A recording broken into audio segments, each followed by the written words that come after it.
Hi everybody, Mr. Hinds here. I call this my welcome video because I'm welcoming you into my class.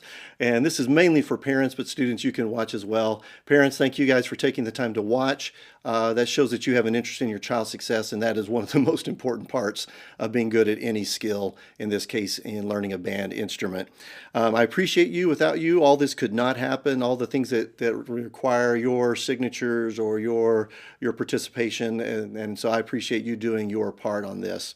I always like to start with this one. It's good news and bad news. The good news is your child's success is 99% predictable. The bad news is your child's success is 99% predictable. Why? If they do the right things and follow instructions, I've never had a child that did what I told them to do that couldn't be really good on an instrument. They may not be a superstar and they may not be a professional, but they can learn to play and enjoy being in band and have a lot of fun if they do the things I tell them to do. So it's very predictable. And the question that you're always going to be talking to your child is, are you doing what their teacher's telling you? Are you asking questions? And then, of course, you guys can get involved with that as well. Let me just start with my goals. I have two basic goals for 5th and 6th grade band or beginning band, and that is, one, I want your child to become an independent musician. I don't want them to have someone explain notes or play something for them to hear it. I want them to be able to count rhythms and read notes and be able to pick up a piece of music, put it in front of them, and learn to play that music on their own. And so that is, guess what? If they can do that, they'll learn to be a musician for the rest of their life, and that's really my goal. The second goal I have is whenever they leave 6th grade, I want them to head to middle school ready for the advanced band. Not the beginning band in middle school, not the intermediate band, but the advanced band. Why? Advanced band is where all the fun stuff really starts. We have fun playing music in elementary, but guess what? We all know what it's like when you start getting to go on trips and marching in parades and doing that kind of stuff. That's where the fun starts, and that starts in advanced band in middle school. So I want them to be ready for that, and this is a very doable goal for all the students who go through my classes. The majority of my students who finish all the way through 6th grade end up going straight into advanced band. So that's my two basic goals, just to give you a little idea about that. There are, if you're on my webpage watching this video, so look at all these videos on here. There's literally, I've spent somewhere between 300 and 400 hours putting together all these papers and all these videos and utilize them. I mean, they're there. There's never an excuse of, well, I didn't know what it sounded like, or I didn't know what it looked like. You can always go to a video of watching someone who's a professional playing your instrument, playing your songs, hear them, watch them, and be able to get a lot done that way. And of course, I'm going to be the first place they're going to be learning stuff, and I'm going to be helping them. But I prepared all these materials for you and for your student. And so please don't forget those materials. So like at the beginning here, there's 4 videos on this page, on the web page. One's called Assembly and Maintenance. I did not make those videos. That's actually by some guy down south, and they're really, really good. Every detail about your instrument and how to put it together and how to oil the valves or swab it or whatever. And again, we'll be teaching them all these things, but it's a great video for not only your student to watch, but also for you to watch with your student, and then you can encourage them to be doing the right things as well. Parents often say, well, I don't know anything about playing music. Can my child still play? Well, of course they can. And these videos will help you be able to help them as well. There's another video called 6 Steps to Success. Don't miss those videos. Those are the 99% predictable part. If your students are doing those 6 things, their chance of success is 99%. They're going to do really, really well. I mean, it's just that simple.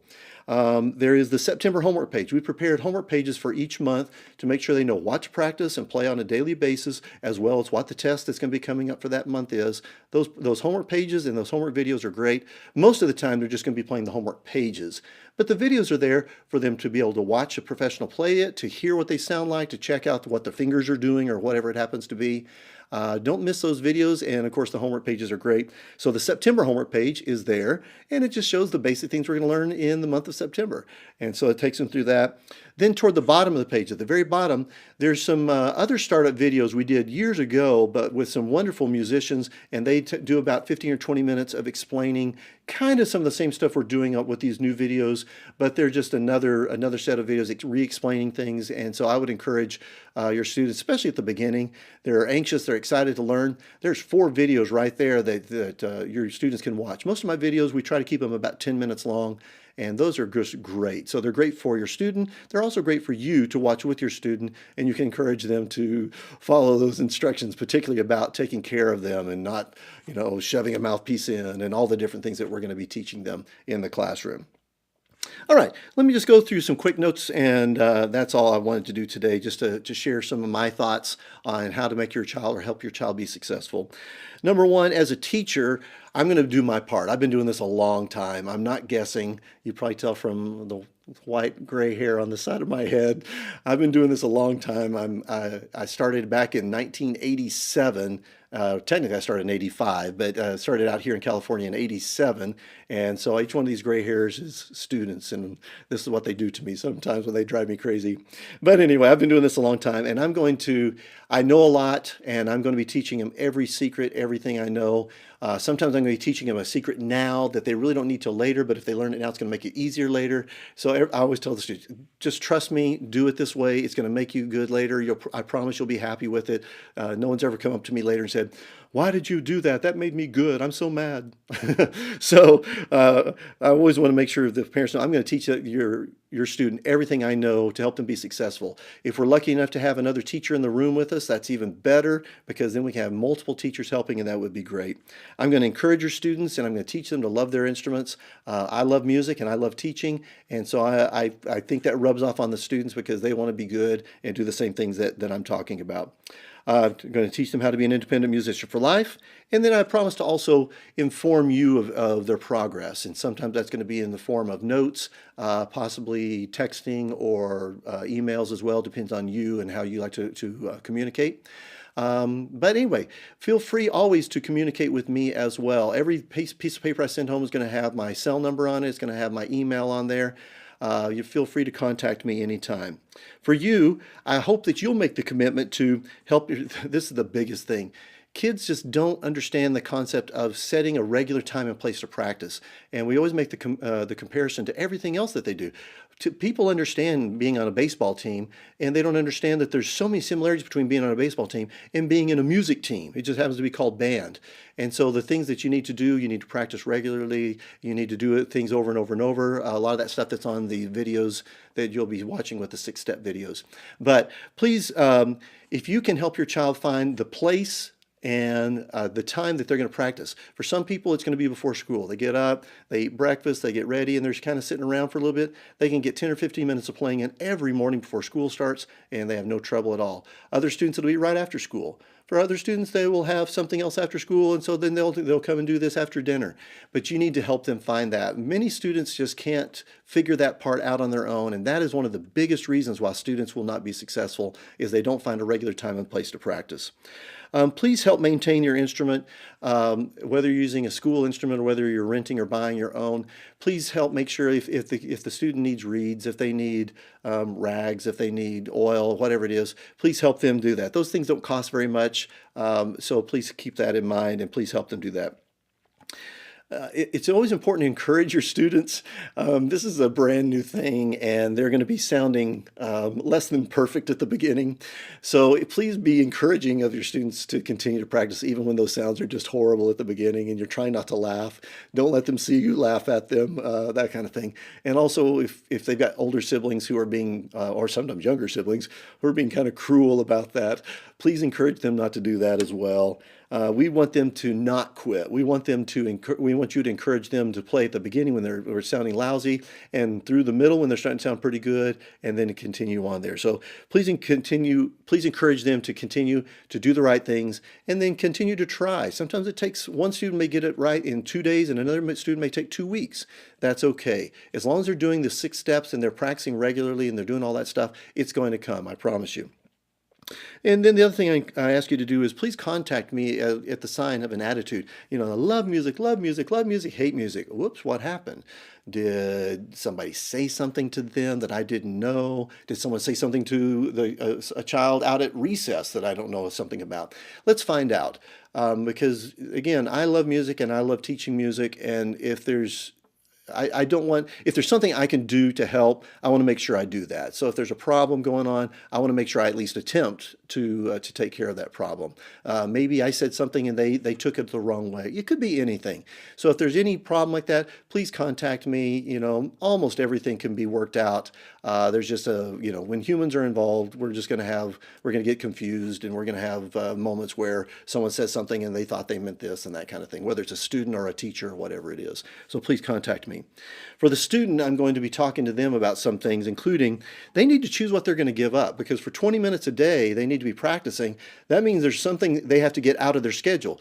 Maybe that's one less SpongeBob a day. Maybe that is just that time before school, but they got to figure out what they're going to give up, and that's going to be great. They need to be ready for class, prepared for class. They need to make sure they're bringing the things on the right day. Hopefully they'll do this on their own. It may be something that a parent or grandparent needs to help remind them. I've had that happen multiple times where a child just forgot something over and over and over. Talk to grandma. Grandma would call them the night before each time, and they would set their instrument by their shoes and some of the things that we tell them to do, and they can be successful. Please encourage them to listen to the teacher. You know, I'm old. I've been doing this a long time. I know what I'm talking about. And they need to listen and try to do what we're asking them to do. And then if they do that, again, they're going to be, predictably, they're going to do really well on their instrument. And again, encouraging them not to quit. I'm going to ask the students, I say, hey, I want you to give it a year. If you don't want to play next year, that's different. But give it a full year and do what you're supposed to do for a full year, and then decide whether it's going to be something you'd like to continue on or not. Most students, they do. All right, let's continue on. Just a couple things. Just some important random notes here. One thing, instruments are private things. If you're not a musician, it's hard for you to figure out. So think of something that you think of, whether it may be your fishing pole, or maybe whatever is important to you. When someone else starts touching that, it's just a little weird. And so sometimes little brother or sister want to play the instrument, and students, again, we're teaching how to take care of them and be really careful with these instruments, because they're super expensive, and any little thing they can do can harm them. And then all of a sudden, mom and dad get tired of little brother or sister saying, oh, just let them play it. And there needs to be a bond between the student and the instrument. So try to let it be their instrument and their thing, if at all possible. Number two, you can be a musician and an athlete. I played 3 sports all the way through school. I even played some sports in college, and I also was in band and choir, and also did some orchestra things along the way. It's very possible. Now, do you have to do some extra things to do it? Potentially. In middle school, can you do it? Absolutely. You can do more than one class in middle school. In high school, can you do it? Absolutely. So it's very possible to do. If you have a specific situation, let me know. I always get students who start at the beginning of the year. They're so excited. Oh, baseball season start. Oh, I've got to quit. No, you don't have to quit. You can do that.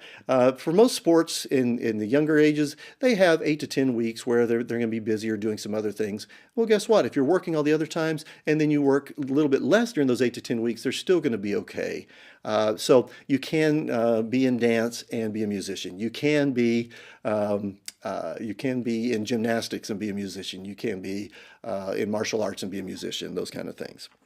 There are no such thing as girl or boy instruments. When I grew up, I was kind of at the end of that era where boys played certain instruments and girls played certain instruments.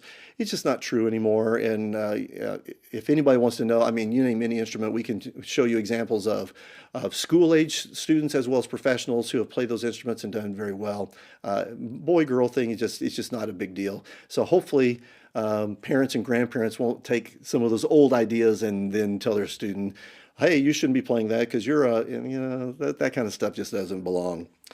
One other thing that's interesting, and you'll probably have to mention it or talk to your students about it, whether it's me or somebody else, there's a difference between correction and criticism. And in our world, these students grow up with a lot of positives. Oh, great job, you're a superstar. And that's fine, but you also have to point out what they're doing wrong if they're ever going to get it right. There's a difference between being critical, trying to say something mean to hurt the child, versus, hey, you're doing this wrong, let's get it right so that you can play well. No one's going to say anything mean to your child, but again, if they're not used to hearing correction, they may think it's criticism. Oh, the teacher said something mean to me. You're going, Well, what was it? Well, they said I was doing it wrong. Well, yeah, they're trying to help you so you can do it right, so you can play good for the rest of your life. So that's just something that's kind of fun to, or not fun, it's important to discuss with your child as well. There's going to be a process that your child's going to be going through and may have already started. And as they go through this process, it's going to be several things, including there's going to be what we call a blue paper. It's actually an enrollment form for them to be in band or orchestra. And so you filling your part out is going to be very important. And there's actually a spot for them to fill out and the things that we want them to make commitments to do. But this, getting this signed, getting this turned back, you're going to be asked to do that. You're also going to see at some point your child should be bringing home a Spanish or English version of this, and it's called Band and Orchestra Fact Sheet, and it is a boring title, but I always tell the students there's some great important information in here, with all these frequently asked questions. And so most of the questions you're thinking, most of them are actually in here. I've actually addressed some of them already. Feel free to either contact me directly or send a note. We call them mommy notes. Mommy notes are awesome. Send me a note that, when your child sits there and you're saying, well, ask the teacher this. And then they come and go, well, and my mom said that I should, and that I had to ask you because she said, and yeah, and you're going, holy moly, what was that? So yeah, it's a whole lot easier if you'll write 2 sentences and of what you're wanting to know. Mommy notes are great. Then I can either call you or I can text you or I can then write an answer and send it back. But mommy notes are much faster, much more effective at communicating whatever questions that you have. Or sometimes it's like a student says, hey, I had one last year. A student said, hey, I want to play this instrument. And the mom wrote back later and said, no, no, no, no, no, no, no. You don't understand. We're also dealing with this and this and this over here with this student. And so we need to do something that has less of this and more of this. And then we were able to come up with an instrument, and that child did fantastic. And she's just doing a great job. But the other instrument would not have been the same situation. So some things and from your child's experience in your history with them that you can tell us and say, hey, this is a good idea or bad idea. Or, hey, what about this? My child has this thing going on. Is this going to make this instrument harder, or is there a better instrument for them? And we'll be glad to help them with that. Let's see. Okay, so you're going to be getting these paperwork and you're going to be getting these questions answered. And then whatever your child wants to play, I'm going to want to test them on this. This is not a my child's a loser kind of thing. This is I want to make sure there's nothing holding them back. Most children can play, of the 6 or 7 instruments that we start, most of them can play any of them and do well. But I just want to make sure there's not something holding them back. And usually it's something physical. Maybe they're going to be getting braces. Maybe they've got a lot of excessive dental work coming up. Often it's the lips, and not just the lips, but actually the muscles underneath the lips. Little things like when you make the sound ooh and you look in a mirror, some people have like a perfect little O or a 0 in there. Other people have something called a teardrop, and it comes down. Well, that makes a difference in instruments that they play.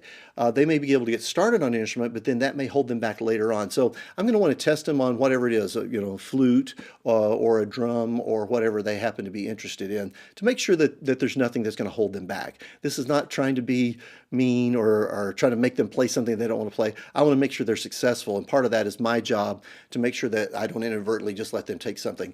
Kids got asthma and carries an inhaler, they don't need to be playing flute. Flutes take a lot of air. But my daughter's been dreaming of that. Well, guess what? It's a bad idea for a 5th grade person who uses an inhaler on a weekly basis to play flute. I can tell you that from 30 years of experience. Anyway, again, these are things that we can talk about and you can bring up. And again, I'm going to be checking them out. Once your child has said, here's what I'm interested in, and I have said, yeah, I think that's great. I've tried you out on it. I think you'd be great on that. And you, as parents, have said, all right, that's great. Let's do it. Then it becomes a matter of getting an instrument. For most of you, you may have instruments at home. You may be renting an instrument. You may be buying an instrument. That's great. Please feel free to talk to me about that. particularly when it comes to buying. You see an instrument that's $300, you see an instrument that's $100, you go, hey, let's get the $100 one. Well, there's a chance that that instrument is not repairable. It's some cheap little thing that they got. It's foreign made, and it's not going to do really well. It would be worth it to either save up money to get the other one or rent one until you want to get that kind of thing. So choosing the correct instrument becomes a really important thing. Others of you may be wanting to use school instruments, and there's a process to go through that, and we'll be sending notes home on that as well. Let's see. So do be careful where you get an instrument. These are my do's and don'ts. Do be careful where you get instruments. Make sure you use reputable dealers, and generally those ones in our area are reputable. We'll be sending a list home of different websites and different things you can go, places to rent, places to buy. And again, feel free to communicate with me, contact me anytime. If you're looking at flea markets, catalogs, eBay, pawn shops, yard sales, sometimes you can get some really good deals on those, but you need to be careful. So if you're going to get anything from anything other than a reputable dealer, communicate with me first, because that's going to make that is one less thing that could possibly go wrong. I've gone on websites and checked things out. I've actually gone to people's houses who are selling instruments. I've done a lot of things to help people find instruments. So please let me help you do that, because that's a real important part of success for your child. Again, if money is a problem, please make sure you check in with our school instruments. We do have instruments. I will tell you this, if you do use a school instrument, they're not going to be perfect instruments. They're not going to be brand new instruments. They will be playable and they will work. I always tell students, I borrowed my, no, I take it back. My first instrument that I used was actually from a garage sale, and it was a $25 trumpet. And the bell was supposed to go like this. My bell went like this, and then like this. It had been dropped and it had been really messed up. But that's what my family could afford. It was a decent older model, and so we got that one. Years ago it was $25, but it was got that one. I played it for 2 years, and then after 2 years, my parents took it into a shop and they got it all fixed up, took all the dents out, made it all shiny and new. I played for another 2 years on it. After that, then I got another instrument that was a hand-me-down from someone else, some 40, 50-year-old instrument, but it was a good quality 40 or 50-year-old instrument. Instruments are not like most, not like electronics. So you can sit there and have like a classic car that's worth more now than it was back then. Same thing with instruments. Instruments hold their value. So if you get one for your child, you'll be able to resell it later if you don't want it, or when they get to another instrument, you'll be able to resell that. Let's see. Do ask them how they're doing in class. Hopefully you'll be able to tell by their excitement when they pass a test, and they can show you. I'll always mark it on their paper when they pass a test. You can look through their books and their binders. We're going to be talking about that later. See what they're doing. But always ask them. Make sure you're hearing them play on a regular basis. Make sure it sounds like music to you. After about the first month, you should be hearing consistently musical sounding things coming from the practice area. I call this next set please don'ts. I used to call them don'ts, but that sounds a little bossy. So I'm not trying to meddle in your lives. I'm just trying to tell you about successful things for all the thousands of students that I've done this with. Please don't use taking away an instrument as a punishment. Sometimes your child absolutely loves their instrument and they get really good at it, and then you get really ticked off at them for something, and you're trying to think of something that's going to really make an impact on them. And so you say, well, I'm going to take away that instrument for a week or whatever. This is a class. This is something that it's skill. If they miss a week of practice, it's going to affect them. And it can also then, when they get behind a little bit, then that can make an effect on their brain and whether they continue on their attitude. So try not to use that. I get parents every once in a while say, they just love that thing, and then that was the only thing I could think of to take away. I understand. Try not to do that if at all possible. And the big one is please don't fix instruments by yourselves. These instruments, some of them are made of metal, but it's very soft metal. If a mouthpiece gets stuck inside of the bell, inside of a trumpet or a trombone or a baritone, often parents will go, wait, I'll grab some pliers and I'll pull it out. Makes sense. It doesn't work. it very quickly goes from something that I could fix for free at school to maybe 50 or 60, $70, because when you do this, the lead pipe gets ripped off and it's going to have to get replaced and soldered and that kind of thing. Anything like that, sometimes they'll get swabs stuck in the instruments and then they start doing crazy things because they start getting scared of that. Please don't fix it at home. I always tell students, usually it's dad, but say if dad starts grabbing pliers or super glue, grab the instrument, run in the bathroom, lock the door, because you want to wait till someone can talk him out of that. So keep that hidden away from him. Sometimes it's mom or grandma, but usually it's dad. So please don't fix those at home. Bring them to me. A lot of these things are just, you go, oh, it sounds terrible. What's going on? Something I can fix there. Their valve is in wrong. Some little thing like that. So bring it to school first. Let me check on it. And certainly you'll not increase the cost of the repair if something is actually wrong. All right. As you have questions now and or as we go through this process, feel free to communicate with me. Again, everything I send out will have my cell number on it. I'm generally in class or in rehearsals a lot, so texting me is the best way to get a hold of me because I can answer that back at a regular basis. If you need to call, leave me a message. I will get to you, but usually it'll take me 24 to 48 hours. Usually within 24 hours, but occasionally it'll take me 2 days to get back to you on that. Emails, I generally answer on a daily basis as well. So feel free to contact me anyway. Contacting me through the school is probably the worst way because I'm only at a school twice a week. And so sometimes someone will give a note on Thursday and I'm not there till the following, Tuesday or something. It's 5 or 6 days before I get that note. So contacting me directly is always going to be a faster, more efficient way as you have questions. All right, so there's a welcome and a bunch of stuff. And I look forward to meeting you at our first concerts, which is generally going to be in January. And it's going to be a lot of fun. It's going to be a lot of fun. So again, endure those beginnings, keep encouraging them, and communicate with me, and we'll be doing really well. I promise to communicate with you. All right, have a great day. Don't forget to check out those other videos on this webpage, and let's have fun.